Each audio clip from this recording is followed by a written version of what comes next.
هرگز فکر نمی کردم زنی که با چادر و ذکر و نماز سر راهم قرار گرفت همون کسی باشه که زندگی منو زیر و رو کنه. اسمم رضاست. 34 سالمه. کارمند یه اداره کوچیک تو اصفهانم. زندگیم معمولی بود. روزایی شبیه هم. خونه، کار، گاهی دیدن دوستها، تا اینکه مریم اومد تو زندگیم. همون روز اول یه چیزی تو نگاهش بود، آروم و مؤدب و البته مذهبی. همیشه با چادر مرتب و ذکر لبش بود. وقتی دیدمش قلبم یه جوری شد که تا حالا تجربهش نکرده بودم. سلام کرد. دستشو فشردم. لبخند زد و گفت سلام رضا جان. خوشحالم باهات آشنا شدم. از اون روز هفته یه بار تو مسجد یا جلسه های مذهبی همدیگر رو می دیدیم. من عاشق صداقت و آرامشش شده بودم. هر حرفش، هر نگاهش به هم حسی میداد که دنیا جای امن‌تریه. بعد از چند ماه تصمیم گرفتیم ازدواج کنیم. خونه کوچیکم تو اصفهان رو آماده کردم. لباس عروسی رو خریدم. خانواده ها خوشحال بودن. مریم همیشه با ظاهری مذهبی و احترام به خانواده ها و رعایت سنت ها دل همه رو می برد.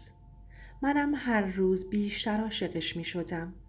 تو ذهنم همیشه تکرار می شد ای کاش همه زنها مثل مریم بودن. ولی چیزی که نمیدونستم این بود که همین ظاهر یه نقاب بزرگ بود. بعد از عروسی زندگی ما خیلی آروم شروع شد. خونه کوچیکمون تو اصفهان با یه حیاط کوچیک و پنجره هایی که نور صبحگاهی رو خوب می گرفت محل امن و گرم ما شد. مریم همیشه صبحها زود بیدار می شد. نماز صبحش رو می خوند. بعد چای درست می کرد. یه سلام گرم به من می داد. واقعا آدم رو آروم می کرد. من که از کار خسته می اومدم با دیدن اون حس آرامش می گرفتم. رضا جان، نهار چی دوست داری؟ همون خورشت قیمه دیگه.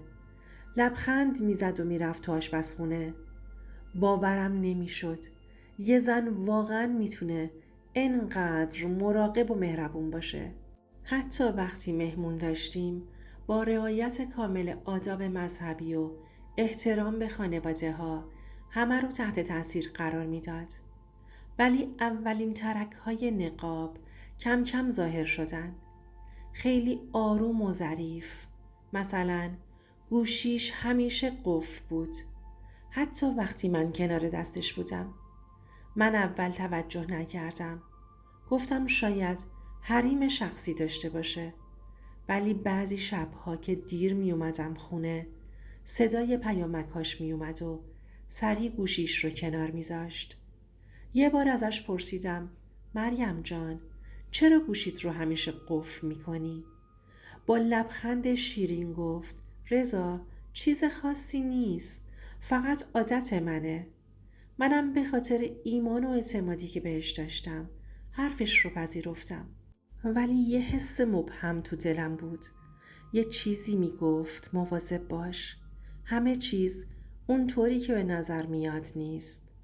هر روز که میگذشت بیشتر عاشقش میشدم.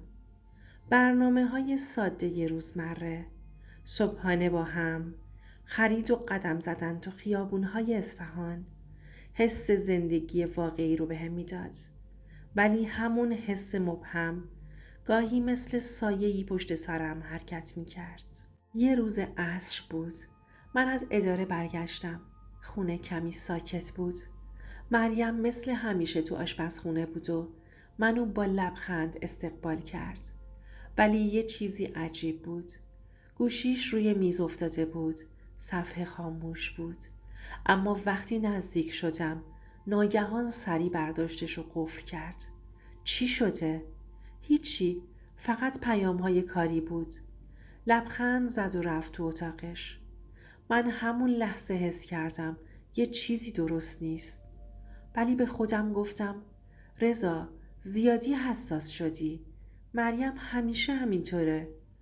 اما چند روز بعد یه چیز دیگه دیدم که قلبمو لرزوند. مریم به بهانه خرید رفت بیرون، ولی برگشتش دیر شد. وقتی رسید یه عطری که قبلا استفاده نکرده بود روی لباسش بود. مریم این عطر جدیده؟ آره، امروز برای خرید انتخاب کردم. اما نگاهش طوری بود که نمیتونستم باور کنم. یه حس عجیبی بهم میگفت که حرفش راست نیست. یه شب هم وقتی تو اتاقش بود گوشیش یه پیامک اومد و سریع قفلش کرد. ولی قبل از اینکه بتونه قفل کنه تونستم یه خط کوتاه از پیامو ببینم. بی‌صبرانه منتظرم. حس کردم یه چیزی داره ازم پنهان میکنه. ولی چیزی نگفتم. به خودم گفتم شاید اشتباه میکنم. ولی قلبم چیز دیگه ای میگفت. از اون موقع شبها وقتی می نشستم روی تخت ذهنم پر می شد. از شک و حدس و گمان. گاهی حس می کردم مریم یه زندگی دیگه هم کنار ما داره. ولی خودم رو قانع می کردم که شاید خیالاته. هر روز بیشتر عاشقش می شدم و در عین حال شک و تردید مثل یه سایه پشت سرم حرکت می کرد. اعتمادم بهش و همزمان ترس از حقیقت تو ذهنم در جنگ بود. یه شب خونه کمی خلوت بود. مریم رفته بود پیش مادرش برای دیدار هفتگی. من تنها بودم. تو ذهنم هنوز شک‌ها و حس‌های مبهم بودن. اما اون شب چیزی دیدم که نمیشد نادیده گرفت. گوشی مریم روی زمین افتاده بود بدون قفل. انگار از کیفش یا لباسش افتاده بود. یه فرصت بود. شاید به خاطر گوشی سری برمیگشت خونه دنبالش. از اون فرصت کوتاه استفاده کردم. نتونستم چشم پوشی کنم. پیام ها رو باز کردم. قلبم یخ زد. پیام کوتاه و عاشقانه‌ای از یه شماره ناشناس. نمیتونم صبر کنم. فردا دوباره همو ببینیم. با دست لرزون گوشی رو گذاشتم پایین. نفس عمیقی کشیدم و رفتم تو اتاقش. وقتی برگشت با لبخند گفت چرا انقدر عصبی شدی؟ من انگاری گوشی رو تو خونه جا گذاشتم. هیچ چیزی نگفتم. فقط حس کردم دنیا روی سرم خراب شده. از اون شب به بعد شبها خواب راحت نداشتم. هر صدای پیامک، هر زنگی در قلبم می‌لرزید. یه روز صبح موقع صبحانه مریم لبخند زد و گفت رضا جان چرا اخم کردی؟ با صدای خفه جواب دادم هیچی، فقط کمی خستم. اما حقیقت داشت. ذهنم دیگه نمیتونست دروغ و ظاهر مذهبی مریم رو با واقعیت مخفیش ترکیب کنه. یه حس ترس و نفرت با هم تو قلبم بود. یه بخشی از خودم میخواست باور کنه که شاید اشتباه میکنم، ولی بخش دیگه آماده روبرو شدن با حقیقت بود. از اون شب شروع کردم به دنبال نشونه ها، مدرک های بیشتر. اما هر چی جلوتر میرفتم بیشتر داغون میشدم. یه روز جمعه که شیفت بودم کمی زودتر از همیشه از اداره برگشتم. خونه ساکت بود و مریم گفت میره خرید. تا شب خبری ازش نشد.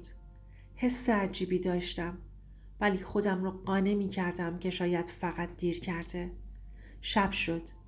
وقتی وارد محله شد یه صحنه دیدم که قلبم رو از جا کند. مریم با یه مرد سوار ماشین شده بود. نزدیک پارکینگ خونمون. عطری که قبلا نشنیده بودم. بوی لباسش اطراف رو پر کرده بود. نه، این نمیتونه واقعیت داشته باشه. به خودم گفتم شاید اشتباه میکنم، اما بدنم یخ کرده بود. همون لحظه یاد پیامک روی گوشیش افتادم. از همون شماره ناشناس. نمیتونم صبر کنم تا دوباره همو ببینیم. تمام قطعات پازل کنار هم قرار گرفت. مریم نقاب مذهبیش همش دروغ بود. من تازه شروع کرده بودم به دیدن حقیقت. وقتی وارد خونه شد، مریم با لبخند گفت: رضا، برگشتم. خریدم طول کشید. نگاهش کردم. سکوت کردم و حس کردم دنیا زیر پام خالی شده. گفتم: چرا دروغ گفتی؟ فقط همون جمله از دهنم در اومد. ولی مریم نگاهش رو پایین انداخت. لبهاش می لرزید و فقط گفت: رضا، من هیچی نگفتم. سکوت مطلق. حس می کردم قلبم شکسته. اون شب خواب نداشتم. ذهنم پر بود از سوالها و خیالات. چطور ممکنه؟ چرا؟ کی؟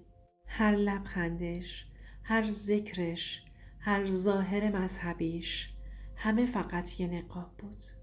و من تازه فهمیده بودم که زندگیم وارد یه مرحله جدید، تلخ و دردناک شده. چند روز بعد تصمیم گرفتم دیگه سکوت نکنم. نمیخواستم بیشتر دروغ و خیانت رو تحمل کنم. شب بود. خونه ساکت. مریم روی مبل نشسته بود و کتاب میخوند. نفس عمیقی کشیدم و گفتم: مریم، باید یه چیزی بهت بگم.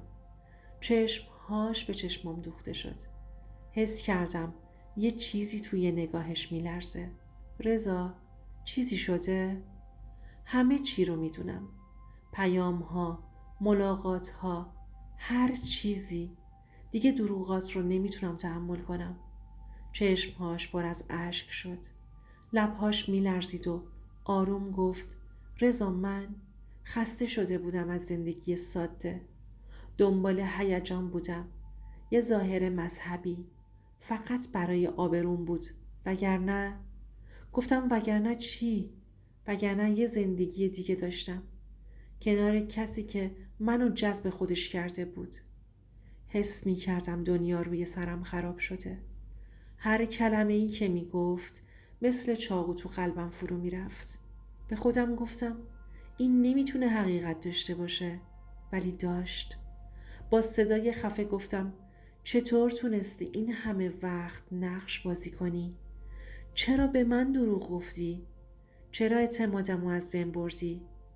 مریم ساکت شد. فقط اشک ریخت. سکوت مطلق خونه رو پر کرده بود. همون لحظه فهمیدم که دیگه نمیتونم برگردم. زندگیم دیگه مثل قبل نخواهد بود. اون شب حس کردم که شکست خوردم. احساس خیانت، داغون شدن، اعتماد و ناباوری از شدت عشق به مریم همه با هم ترکیب شده بود. صبح روز بعد خونه ساکت بود. مریم کنارم نبود. من روی تخت نشسته بودم و فکر می کردم به همه چیزایی که اتفاق افتاده. قلبم سنگین بود. نفس کشیدن سخت شده بود. همه اعتمادم، همه عشقی که داشتم از بین رفته بود. احساس می کردم دنیا روی سرم خراب شده. با خودم گفتم: چطور ممکنه یه نفر با ظاهر مذهبی این همه دروغ و خیانت کنه؟ تمام روز به گذشته فکر کردم. نگاه های مهربونش، لبخند های شیرینش، حتی نماز شبها و ذکرهاش، همه فقط نقاب بودن. تصمیم گرفتم با واقعیت روبرو بشم. مریم رو دیدم و گفتم: ما دیگه نمیتونیم ادامه بدیم. اعتماد من شکسته. من نمیتونم با خیانت زندگی کنم. زندگیی که ساختیم همین الان تموم شد. مریم سکوت کرد و فقط گریه کرد. حرفی برای گفتن نداشت. من هم هیچ چیزی دیگه نگفتم. فقط حس کردم که باید جداشم تا خودم رو دوباره پیدا کنم. چند روز بعد طلاق قطعی شد. حس کردم بخشی از خودم رفته، ولی یه بخش دیگه آماده شروع دوباره است. این تجربه تلخ بهم یاد داد که همیشه پشت نقاب ها رو ببینم. اعتماد کورکورانه میتونه زندگی همه رو نابود کنه. دوستان، حواستون باشه همه لبخندها و ظاهرها صادق نیستند. حتی پشت چادر و نماز و ظاهر مذهبی ممکنه دروغ و خیانت پنهون باشه. همیشه حواستون باشه هیچ وقت اعتماد کورکورانه نکنید. این یکی از هزاران صدایی بود که شاید هیچ وقت شنیده نمیشد. اگر میخواید صداهای خیانت، رازهای پنهان و داستانهای واقعی مثل این رو بشنوید، حتما کانال ما رو سابسکرایب کنید. برای اونهایی که هنوز دارن تو سکوت گریه میکنن.